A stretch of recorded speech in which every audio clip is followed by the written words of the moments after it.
America's free market energy dominance cannot be replicated anywhere else. Good evening. Or perhaps good morning, depending on where you are. I want to tell you a story that contradicts nearly every assumption we hold about the 21st century. It's a story about scarcity becoming abundance, about vulnerability transforming into dominance, and about an economic miracle that rewrote the rules of geopolitics.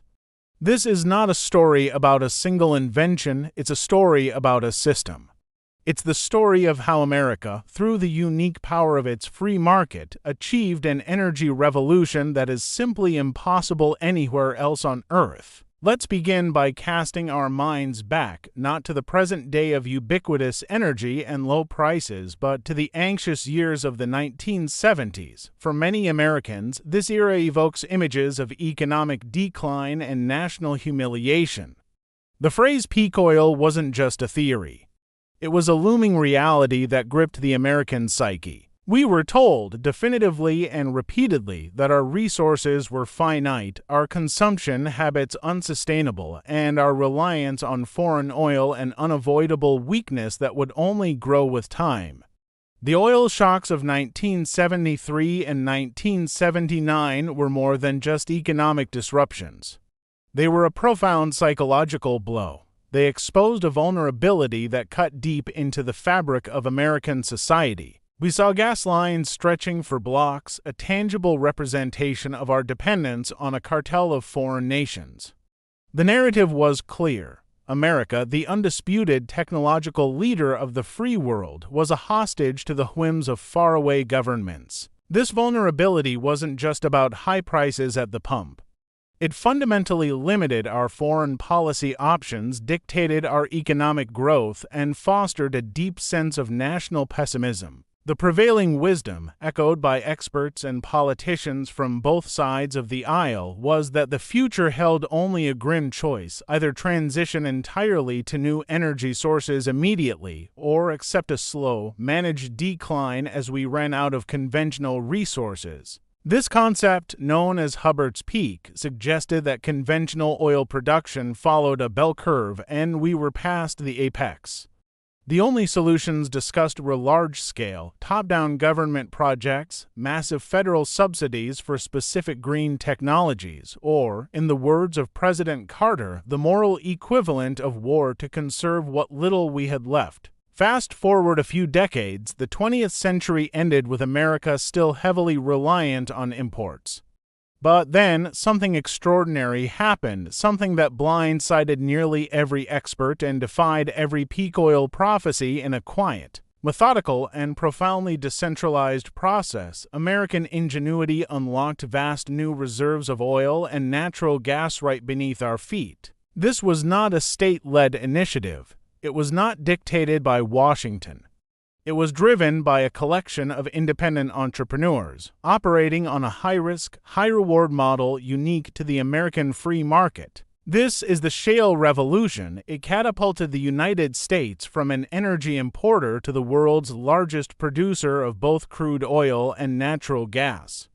It created hundreds of thousands of jobs, reversed the decline in American manufacturing by providing cheap energy inputs, and fundamentally altered the global balance of power. We are now exporting energy in volumes previously unimaginable, providing energy security to our allies and lessening their dependence on adversarial regimes.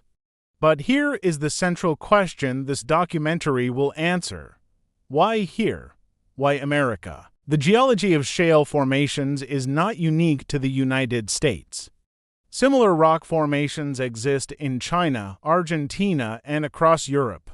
So why haven't these other nations replicated this revolution? Why has America become the undisputed global energy powerhouse while other developed nations remain dependent on imports, often from hostile sources? The answer, I propose, lies in 5 critical pillars. These pillars are not just economic, but fundamentally philosophical. They represent the unique confluence of individual liberty and economic freedom that defines American prosperity. First, the bedrock of individual property rights. Unlike most of the world where the government owns subsurface resources, in America, the individual landowner often owns what lies beneath their property. This creates a powerful, decentralized incentive structure. Second, the dynamism of American capital markets. The U.S. financial ecosystem is uniquely capable of funding high-risk, speculative ventures, absorbing failures, and rapidly scaling successes in a way that state-controlled banks cannot. Third, the entrepreneurial culture. The Shale Revolution wasn't started by ExxonMobil or Chevron. It was led by independent Mavericks and small to mid-sized companies, the risk-takers who are the lifeblood of capitalism. Fourth, the infrastructure and logistical superiority. The sheer scale and existing network of pipelines, refineries, and transportation systems built by the private sector in the U.S. provided the necessary foundation for this rapid expansion. Fifth, the regulatory environment. While often frustrating, the decentralized and pragmatic nature of U.S. regulation, particularly on a state level, allowed for innovation in ways that centralized, top-down regulatory frameworks elsewhere have stifled. In the next 90 minutes, we will explore each of these pillars in detail. We will travel through history, analyze economic data, and compare the American model to the state-controlled systems of nations like Russia and the highly regulated environments of Europe. This isn't just about a specific technology. It's about the deep-seated principles of free markets and individual liberty that allowed that technology to flourish in America and nowhere else. This is the story of America's impossible energy revolution. Let's begin. Chapter 1: The Bedrock of Liberty, Subsurface Property Rights. To understand why the American energy revolution happened here, we must first examine a principle so foundational to our system that we often take it for granted: property rights. In particular, we must look at who owns the resources beneath the ground. This single legal distinction, often overlooked by economic commentators, represents the most significant barrier to replicating the American energy model elsewhere. In most of the world, including nearly all of Europe, Latin America, and nations like Russia and China, natural resources beneath the surface of private land are owned by the state. This legal principle, often called the Regalian Doctrine, dictates that the government holds sovereignty over mineral wealth, regardless of who owns the land above it. The implications of this are profound. Consider a European farmer. If geological surveys indicate oil or gas beneath his property, he has no direct financial incentive to allow drilling. In fact, he may have every incentive to obstruct it, fearing environmental impact on his land and disruption to his farming operations. To gain access, a drilling company must navigate a bureaucratic maze of national regulations, environmental permits, and often high-level political negotiations with a centralized government. The process is slow, expensive, and subject to political interference. Now, let's examine the American system. The vast majority of American landowners, particularly in key energy-producing states, possess what are known as mineral rights. This means that when they buy a parcel of land, they often own not just the surface but the resources beneath it. This creates a powerful and decentralized incentive structure. When a drilling company wants to access a potential resource, it doesn't have to negotiate with a distant national capital or a centralized state-owned enterprise SOE. It negotiates directly with a multitude of individual landowners. These landowners receive significant royalties, a percentage of the value of the oil or gas extracted. This transforms the landowner from a potential environmental opponent into an eager economic partner. Let's look at the numbers. In a state like Texas, a typical royalty payment might be between 12.5% and 25% of the gross value of the extracted resource. This means that a landowner with a few acres above a rich shale deposit can potentially become wealthy overnight. This creates a powerful, bottom-up force for development. Instead of resisting drilling, landowners actively compete to attract drilling companies. This competition streamlines the process, accelerates development, and drastically reduces the transactional cost of accessing resources. The Shale Revolution was defined by this decentralized approach. Think about the Barnett Shale in North Texas. When independent companies began exploring the potential of the Barnett, they didn't have to secure permits for a massive national project. They simply had to convince individual landowners, farmers, ranchers, and suburban homeowners that leasing their mineral rights was a financially advantageous decision. The speed at which thousands of individual deals were struck in the Barnett Shale, the Eagle Ford Shale, and later the Permian Basin would have been logistically impossible under a state-controlled system. Compare this to other nations. In Mexico, all mineral rights are controlled by Pemex, the state-owned oil company. Decades of state control have led to inefficiency, corruption, and technological stagnation. The government, not market demand, dictates where and when development occurs. The result is a system that, despite vast resources, has struggled to innovate or compete with the free market model. In nations where property rights are weak, development is often hostage to political instability. A change in government can lead to nationalization or sudden changes in contractual terms. This raises the risk profile for investors to unacceptable levels. The individual property owner, protected by a strong legal system, provides a stable, reliable counterparty for energy companies in the U.S. In short, individual property rights are the essential fuel for the engine of the free market energy revolution. They provide the incentive, accelerate the process, and decentralize the decision-making power. Without this critical piece of the American puzzle, the Shale Revolution would have remained an academic curiosity, not a global economic force. The rest of the world has the geology, but it lacks the necessary economic philosophy. The capital engine, Wall Street's role in fueling innovation, the Shale Revolution was not cheap. It required massive capital investment, often in highly speculative ventures. The technological breakthroughs, the combination of horizontal drilling and hydraulic fracturing, required years of experimentation, iteration, and, crucially, significant financial losses before they became profitable. This level of risk-taking, which is necessary for disruptive innovation, is only possible in a few places in the world, and none more so than the United States. To understand why, we must look at the unique structure of American capital markets. The U.S. financial system is unmatched in its depth, liquidity, and willingness to embrace risk. This system, fueled by private equity, venture capital, and a sophisticated bond market, provided the necessary funding for a high-risk gamble that state-owned enterprises SOS and traditional banking systems would never have touched. Let's trace the flow of capital. The initial attempts at commercializing hydraulic fracturing were not undertaken by giants like Exxon or Shell. These larger, more established companies often prioritize stable returns and long-term projects with proven technologies. The real innovation came from smaller, independent companies, the Mavericks, who were willing to bet everything on a technology that many considered unproven or even impossible. Consider the financial environment required for this. The process of drilling a single shale well costs millions of dollars. A company embarking on a large-scale development program requires billions. In most countries, such significant capital expenditures would be financed through state-owned banks or directly by the government. However, these state-run institutions are typically risk-averse.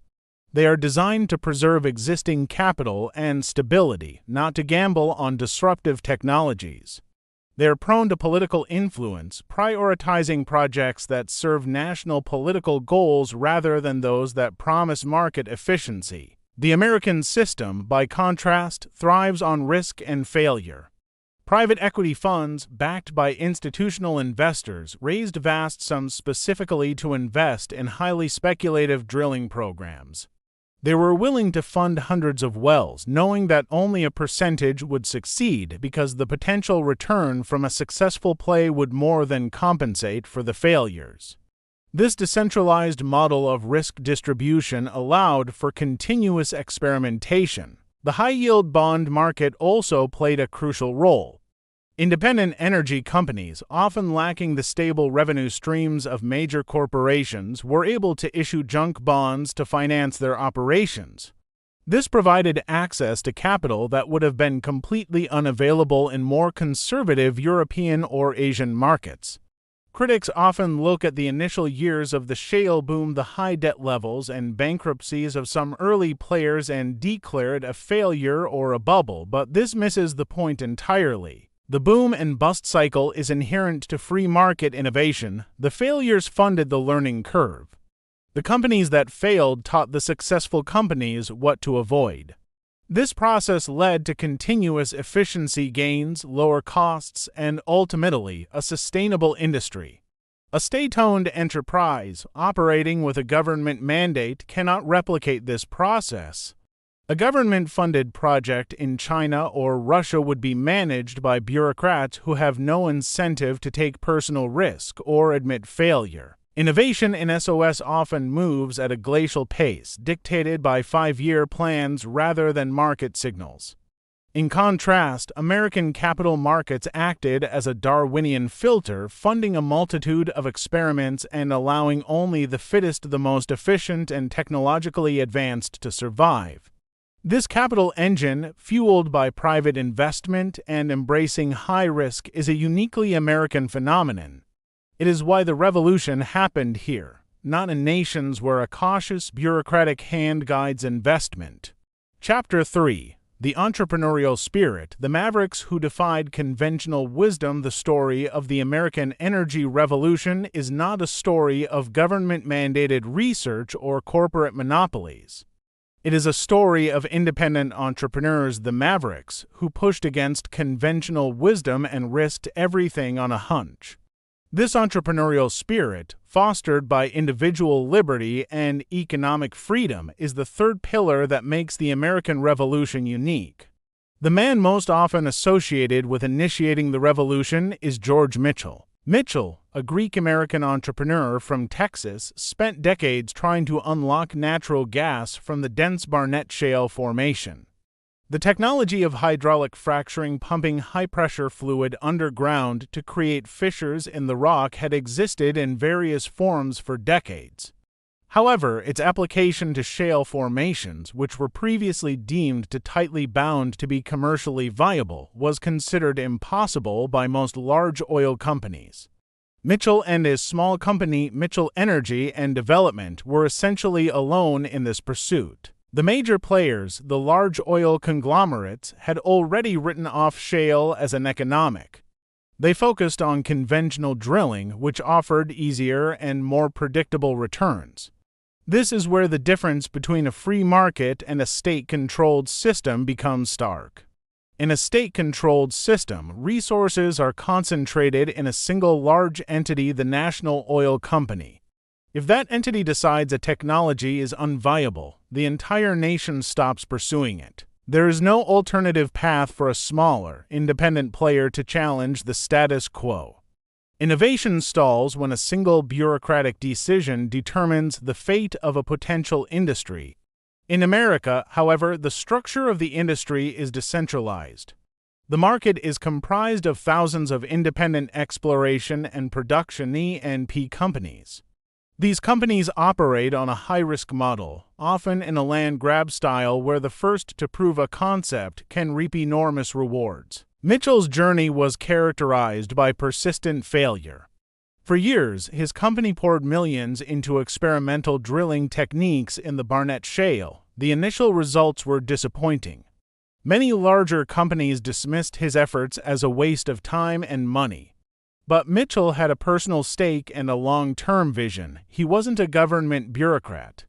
He was an owner, and his profit motive drove him to continue iterating and refining the process. The breakthrough came around the year 2000 when Mitchell's team successfully combined high-volume hydraulic fracturing with horizontal drilling.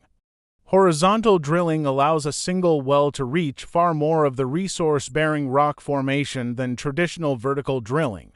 This combination made previously uneconomic deposits commercially viable. Once Mitchell proved the concept, a competitive frenzy began. The larger companies, recognizing their error, quickly acquired independent operators like Mitchell Energy and then scaled up the technology rapidly. The initial spark, however, came from the independent entrepreneur. This pattern repeats itself throughout American economic history, from the Wright brothers to Apple computers. The free market allows Mavericks to challenge giants and, in doing so, creates entirely new industries. This level of risk-taking and decentralized innovation is fundamentally absent in state-run systems. In nations where SOEs dominate, technological change is often imported rather than homegrown. They adopt proven methods developed elsewhere rather than taking the risks necessary to invent new ones themselves. The result is a system that is efficient at managing existing resources but terrible at discovering new ones. The American free market, with its thousands of independent players, is an incubator for disruptive change. It ensures that good ideas, even if initially dismissed by the establishment, have a chance to succeed. The entrepreneurial spirit of individuals like George Mitchell, fueled by the promise of individual reward and protected by strong property rights, created the necessary conditions for this revolution to take root. Chapter 4: The Technological Edge. From trial and error to industrial efficiency, while the property rights and capital markets provided the why and the where of the revolution. It was technological innovation that provided the how. The Shale Revolution wasn't a single invention. It was a continuous process of refinement and optimization. The unique competition in the American free market forced companies to constantly improve efficiency, lower costs, and push the technological boundaries. This rapid pace of innovation is impossible to replicate in state-controlled systems. The core technologies, hydraulic fracturing and horizontal drilling, were not new inventions. In fact, variations of fracturing have existed since the mid-20th century. The innovation was in their application and integration. Companies learned, often through expensive trial and error, how to combine these techniques efficiently to produce commercial quantities of oil and gas from shale rock. The free market created intense competition that drove this rapid evolution. As soon as one company developed a breakthrough technique for drilling in a specific shale play, for example, reducing the time required to drill a single well or increasing the amount of proppant sand injected, its competitors immediately sought to match or exceed that efficiency. This led to a continuous race for lower costs. Let's look at the data. In the early days of the Permian Basin development, drilling a single well could take weeks or even months. Today, the most efficient operators can drill multiple wells from a single pad in a fraction of that time. The cost of drilling per foot has plummeted. The amount of oil extracted per well has increased dramatically due to improved technology. This rapid optimization, often referred to as the manufacturing process of drilling, is a hallmark of American capitalism. Compare this to the technological development process in state-owned enterprises SOS. In so-dominated markets, competition is minimal or non-existent. The primary goal is often to meet production quotas set by the government, not to maximize efficiency or minimize cost. Without the constant threat of being outcompeted by rivals, innovation slows to a crawl. Bureaucracy and inertia replace a profit motive. Consider the example of Russia, a nation with vast conventional oil and gas reserves. For decades, Russia's energy industry, largely dominated by state-owned giants like Gazprom and Rosneft, focused on extracting conventional resources using established technologies. While Russian engineers are capable, the system itself does not reward the kind of entrepreneurial risk-taking and rapid innovation seen in the U.S. shale plays. The goal in Russia is often about political control and revenue generation for the state budget, not about market-driven efficiency. When Western sanctions restricted access to advanced drilling technologies, Russian companies struggled to maintain production in some areas, highlighting their reliance on imported technology rather than homegrown innovation driven by competitive pressure. The American free market model creates a virtuous cycle of innovation. Companies invest in new technologies to lower their costs. Lower costs enable more drilling. Increased drilling provides more data and experience. And this experience leads to further technological breakthroughs. This cycle, driven by the profit motive and competitive pressure, has turned a once marginal resource into a global powerhouse. This technological leap was not funded or directed by Washington. It was a bottom-up process driven by market forces, where companies that failed to innovate were driven out of business and those that succeeded were rewarded handsomely. This dynamic, self-correcting mechanism is a unique feature of the American economic system. Chapter 5: Infrastructure and Logistics. The unseen network of American energy. The Shale Revolution was a technological success, but it would have stalled completely without the infrastructure to support it. The resources unlocked by drilling vast quantities of natural gas and oil need to be moved, processed, and shipped to market. This logistical challenge required an enormous amount of capital investment in pipelines, processing plants, refineries, and export terminals. Once again, America's unique free market model proved essential. The U.S. already possessed an extensive network of pipelines and refineries, but the shale boom created new demands and shifted production centers away from traditional areas. The market responded rapidly. Private companies, sensing opportunity, poured billions of dollars into building new pipelines, expanding existing capacity, and constructing cutting-edge infrastructure to manage the new flow of resources. The speed of this infrastructure build-out is remarkable. Consider the Permian Basin, which quickly became the epicenter of the new oil boom. Suddenly, huge volumes of oil and gas were being produced far from existing infrastructure. Private companies rapidly financed and built new pipelines to connect the Permian to Gulf Coast refineries and export terminals. This infrastructure development was not a government-mandated project. It was a response to market signals. Compare this to Europe. Europe, despite having significant energy needs, struggles significantly with infrastructure development. The high population density, stringent environmental regulations, and local opposition make building new pipelines extremely difficult. The European Union's energy policy often focuses on renewable sources, leading to a reluctance to invest in new natural gas infrastructure, even when it would enhance energy security. Furthermore, Europe's reliance on imported gas, particularly from Russia via large state-to-state pipelines like Nord Stream, highlights the fragility of relying on foreign infrastructure. When geopolitical tensions arise, as they did with Russia, a lack of indigenous infrastructure and a reliance on imports can be weaponized. The American free market system creates a virtuous cycle between production and infrastructure. As producers find more oil and gas, they create demand for infrastructure. Private companies respond to this demand by building pipelines, creating jobs and economic activity. This decentralized, market-driven process allows for a rapid adaptation to changing energy landscapes. The ability to build massive LNG liquefied natural gas terminals on the Gulf Coast in just a few years, transforming America into the world's largest exporter of LNG, is a testament to the efficiency of the private sector.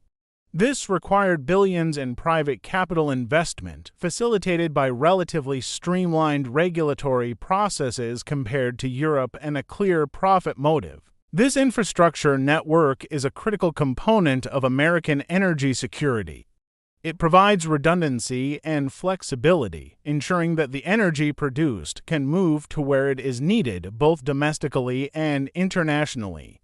This logistical superiority, developed by private enterprise, is a vital component of America's unique energy position. Chapter 6: The Regulatory Balance, Pragmatism versus Ideology. The regulatory environment is often seen as a constraint on free market activity. However, in the case of the U.S. energy revolution, the specific nature of American regulation, often decentralized and pragmatic, allowed the revolution to flourish in ways that centralized, ideological regulations elsewhere have prevented. The American regulatory system for energy is complex, involving a mix of federal and state-level oversight. While federal agencies like the EPA set broad guidelines, many operational decisions and permitting processes are handled at the state level. This decentralization creates a regulatory competition between states. States like Texas, Oklahoma, and North Dakota, which benefit significantly from energy production, created state-level regulatory bodies that were designed to facilitate development while ensuring safety and environmental standards. The Texas Railroad Commission, for example, has developed expertise in overseeing drilling operations, managing water usage, and ensuring well integrity. Because these states have a strong economic incentive to encourage production, their regulatory approach tends to be pragmatic, seeking to find solutions rather than impose outright bans. Compare this to Europe. The European Union, with its centralized regulatory framework, has taken a decidedly ideological stance against hydraulic fracturing. Many European nations, including France, Germany, and Bulgaria, have enacted outright bans on the practice. These bans were often driven by political movements and environmental concerns that prioritized a green transition over energy security and economic pragmatism. The crucial difference is this. In the U.S., the debate often focuses on how to regulate drilling safely and minimize environmental impact. In Europe, the debate often starts from the position that drilling for fossil fuels is inherently harmful and should be stopped entirely. This philosophical difference has profound economic consequences. The European approach, while appealing to some environmental advocates, has left Europe vulnerable to external shocks. The reliance on imported natural gas, particularly from Russia, led to a severe energy crisis when supplies were cut off. This crisis demonstrated that an ideological approach to regulation, prioritizing a rapid transition away from fossil fuels without a viable replacement, creates significant economic hardship and geopolitical vulnerability. The American regulatory environment, by allowing for state-level flexibility and a focus on operational safety rather than ideological bans, created the space for innovation to flourish. While environmental concerns are valid and require vigilant oversight, the U.S. system, on balance, supported the development of an industry that has enhanced national security and provided economic benefit. This regulatory balance, a pragmatic approach that prioritizes safe production rather than outright prohibition, was another critical factor in America's success. Chapter 7: The Geopolitical Impact, Redefining American Security and Global Influence. The American Energy Revolution is not just an economic story. It is a profound geopolitical shift. For decades, America's foreign policy was constrained by its energy dependence. We were forced to maintain relationships with nations that did not share our values because we needed their oil. The Shale Revolution changed all of that. America transitioned from a hostage of global energy politics to a dominant force. The most visible impact of this shift is on American foreign policy flexibility. No longer do American presidents have to tread lightly around hostile regimes solely because of their energy reserves. We now have a greater degree of independence, allowing us to pursue foreign policy objectives that align with our democratic values without constantly calculating the potential impact on oil prices. The most stark example of this shift is our relationship with Europe and our ability to counter Russian influence. For years, Russia used its natural gas supplies as a geopolitical weapon, creating dependencies in European nations like Germany. The Nord Stream pipelines were designed to solidify this dependency, allowing Russia to exert political pressure by threatening to turn off the gas taps. The American free market response to this geopolitical strategy was to unleash a wave of natural gas production that could be exported as LNG. By investing billions in private infrastructure, American companies built LNG terminals capable of shipping natural gas across the Atlantic. When Russia escalated its conflict with Ukraine in 2022 and subsequently cut off gas supplies to Europe, it triggered a massive energy crisis. The American free market stepped in to fill the gap. U.S. LNG exports to Europe surged, providing a vital lifeline that prevented a complete economic collapse in key European industrial sectors. This was not a government-mandated foreign aid program, it was a market-driven response. U.S. companies were able to profitably sell LNG to Europe because the market demand and prices were high. This demonstrates a core principle of free markets. Private enterprise can achieve strategic geopolitical goals more effectively than state-to-state agreements. This shift has also fundamentally changed American manufacturing. The abundance of cheap natural gas has driven down industrial energy costs. This has made American factories more competitive globally, reversing the trend of manufacturing moving overseas. Industries like chemicals, plastics, and fertilizers, which are energy-intensive, are now investing billions of dollars in new U.S. facilities. In short, the free market energy revolution has created a new era of American energy dominance. This dominance provides a significant strategic advantage over nations that use energy as a political tool. By providing stable, reliable energy sources to our allies, we strengthen democratic alliances and counter the influence of autocratic regimes. This geopolitical shift is a direct result of the free market principles that define the American system. Chapter 8: The European Divergence, the Case of Missed Opportunity. While the American energy revolution flourished, Europe, with similar geological potential in some areas, actively chose a different path. This divergence between the U.S. and Europe provides one of the clearest examples of why America's free market model cannot be replicated elsewhere. Europe's choices were driven by a different set of priorities, regulations, and social structures that prioritized ideological environmentalism over economic pragmatism and national security.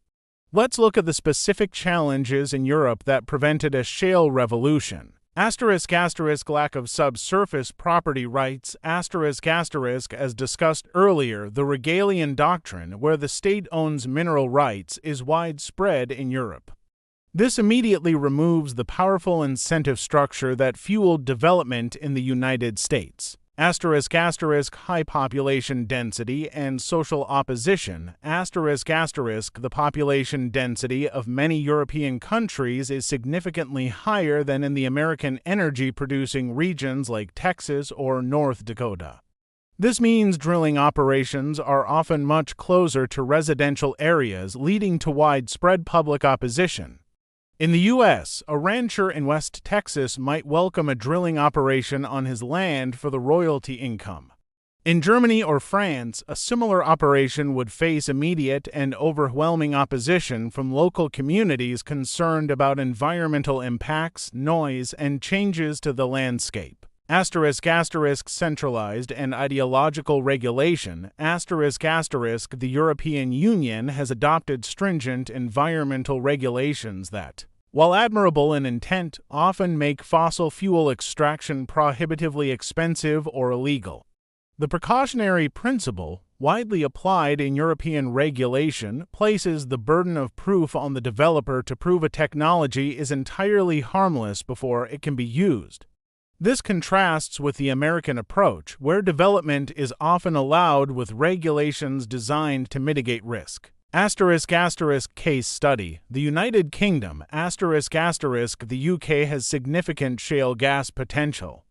However, development stalled repeatedly due to a combination of social opposition and regulatory hurdles. The UK government, despite initially supporting shale gas development, eventually imposed a moratorium due to public backlash and concerns about potential minor seismic activity. The political cost of development was simply too high for the government to bear. The consequence of this divergence is clear. Europe, once a global industrial powerhouse, now faces significantly higher energy costs than the United States. This energy price differential has led to a phenomenon called energy-intensive industry flight, where companies in sectors like chemicals and steel manufacturing are relocating their operations to the U.S., where natural gas prices are significantly lower. While Europe made a deliberate choice to pursue a rapid transition to renewable energy, Its over-reliance on intermittent sources like wind and solar without a viable baseload alternative led to significant vulnerabilities when geopolitical events disrupted natural gas supplies. This reliance forced Europe to scramble for alternative sources, paying exorbitant prices for LNG from countries like the US while simultaneously missing the opportunity to develop its own resources. This is a stark illustration that free market principles create resilience and abundance, while centralized ideological approaches create fragility and dependence. Chapter 9: The Emerging Markets Constraint, Capital, Corruption, and Instability Beyond the Developed World. Many emerging economies possess vast natural resources, including potential shale formations. However, their struggles to replicate the American energy revolution reveal a set of constraints related to capital access, corruption, and political instability. Capital access and rule of law. For a high-risk venture like shale development, a stable and reliable financial system is essential. Investors need assurance that contracts will be honored, regulations will be consistent, and property rights will be upheld. In many emerging markets, these assurances are weak or non-existent. Corruption, a lack of independent judiciary, and political instability create a high level of risk for investors. Let's look at a potential emerging market example: Argentina.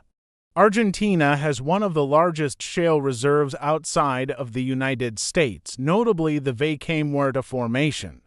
The development has been slow and challenging, despite significant investment from major oil companies.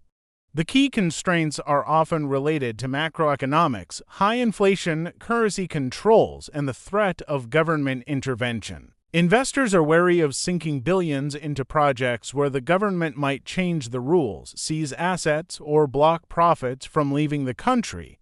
The lack of robust capital markets also means that local companies cannot easily raise the necessary funds for large-scale development. The free flow of capital, essential for a revolution of this scale, is hampered by government controls and instability.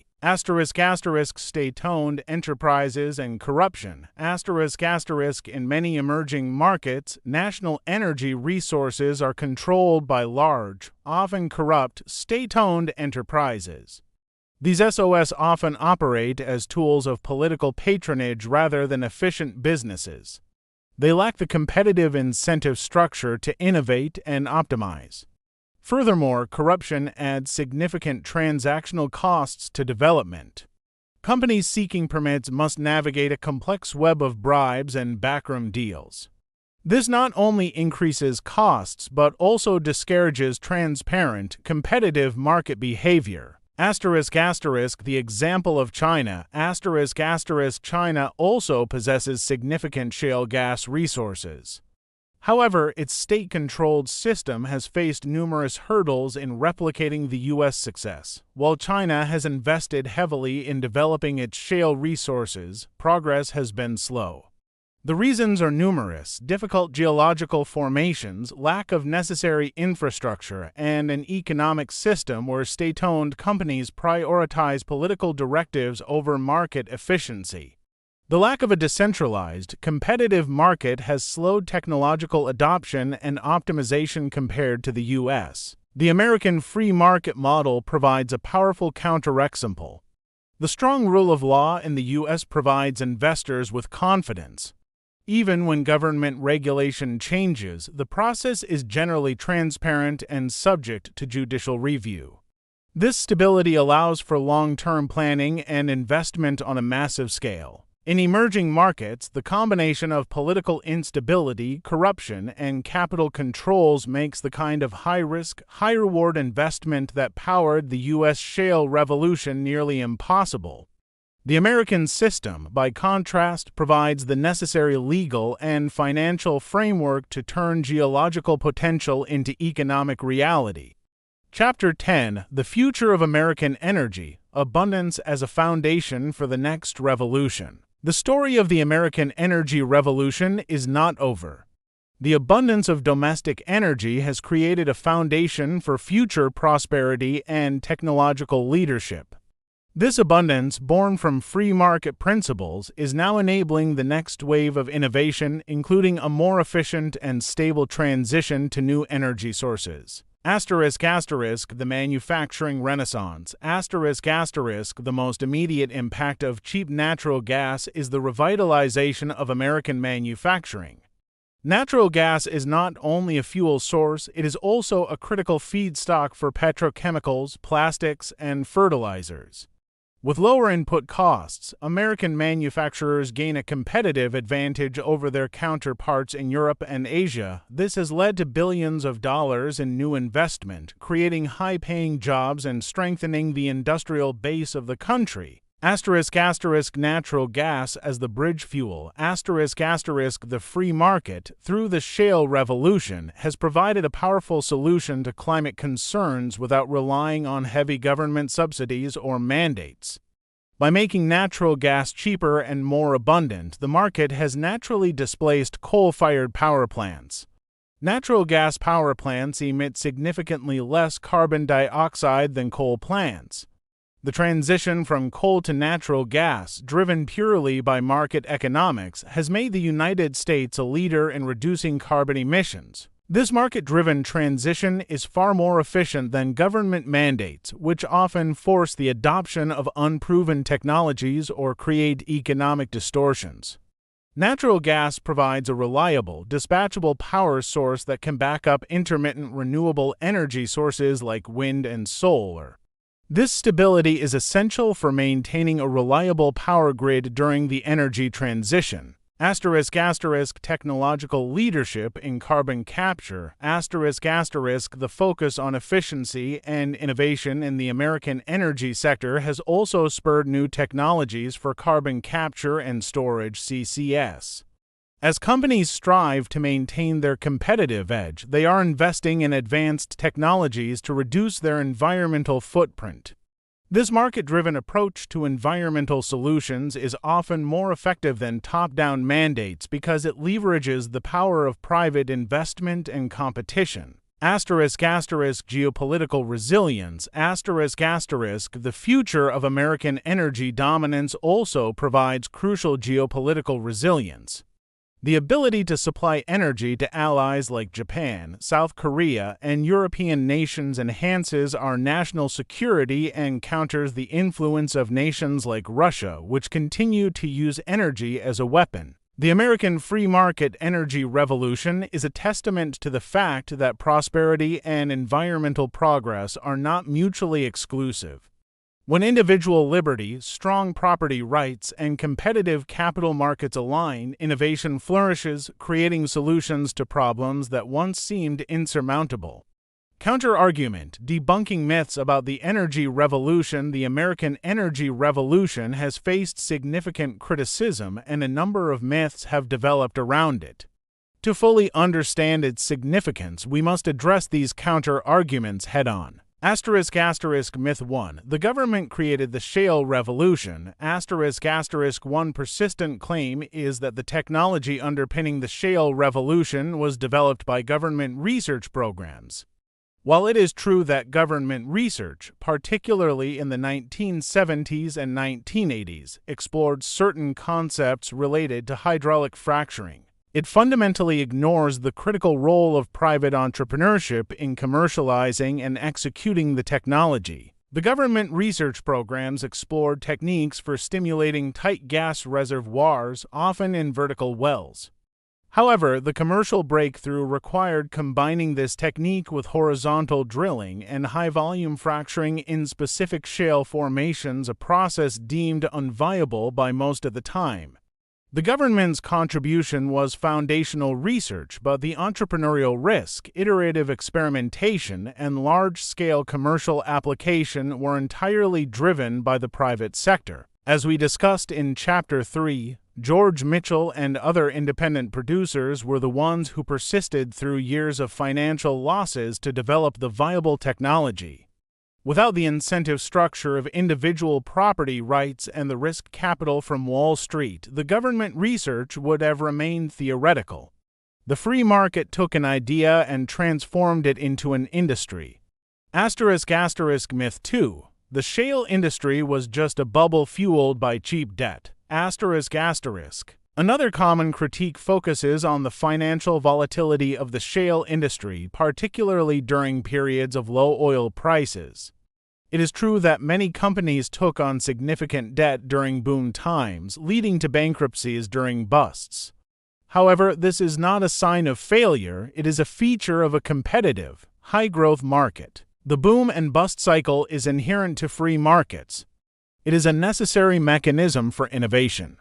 The failures in the industry force inefficient companies out and allow resources to flow to more efficient ones. The companies that survived the downturns did so by innovating, reducing their drilling costs, improving their technology, and optimizing their operations. A state-controlled industry avoids these cycles by prioritizing stability over efficiency. The result is a system that is less resilient, less innovative, and ultimately more reliant on imported technologies. The volatility of the American shale industry is precisely what makes it dynamic and adaptable. Myth 3. Renewable energy could have replaced fossil fuels faster without the Shale Revolution. Some argue that the focus on natural gas delayed the necessary transition to renewable energy. This argument ignores basic physics and economics. Renewable energy sources like wind and solar are intermittent. They only produce power when the wind blows or the sun shines. Without a reliable baseload power source, a grid heavily reliant on renewables is inherently unstable. Natural gas, made affordable by the Shale Revolution, has provided this crucial stability. It serves as the bridge fuel, allowing for the rapid deployment of renewables by providing reliable backup power when needed. The free market's choice to replace coal with natural gas has achieved significant emissions reductions faster and more efficiently than a top-down mandate to build only renewables would have achieved alone. Furthermore, the American energy abundance creates the foundation for future innovations in renewable technology. The cheap energy provided by natural gas allows manufacturers to build the components for renewables like solar panels and batteries more affordably, accelerating the long-term energy transition. We have explored the unique confluence of factors that enabled the American energy revolution. We have seen how individual property rights, dynamic capital markets, entrepreneurial drive, advanced infrastructure, and a pragmatic regulatory environment combined to unleash an economic miracle. This miracle transformed America from an energy-vulnerable nation into the world's leading energy powerhouse, creating jobs, bolstering national security, and providing a foundation for future prosperity. The core lesson from this story is simple: free markets work, they are not perfect. They are often volatile, messy, and characterized by booms and busts. But they are also the most powerful engine for innovation and abundance humanity has ever devised. When compared to state-controlled systems where decisions are driven by political goals rather than market signals, the American model consistently produces superior outcomes for both producers and consumers. The energy revolution we have discussed here is not an isolated incident. It is a modern example of a recurring theme throughout American history, from the Industrial Revolution to the tech boom. When individual liberty and economic freedom are protected, human ingenuity flourishes. The challenges we face in the future, from technological transitions to geopolitical threats, will require us to embrace the same principles that led to this energy revolution. We must recognize that innovation is not top-down. It is a bottom-up process driven by individuals in pursuit of opportunity. We must protect property rights, foster capital formation, and resist the urge to centralize economic decision-making in government bureaucracies. This channel, Economics Without Myths, is dedicated to understanding how these principles shape our world. We believe that a deeper understanding of economic realities free from political myths and ideological narratives is essential for informed citizenship and sound policy decisions. If you believe that free markets are the most powerful tool for human progress, then subscribe to this channel. Share this video with those who believe in individual liberty and economic prosperity. Thank you for watching.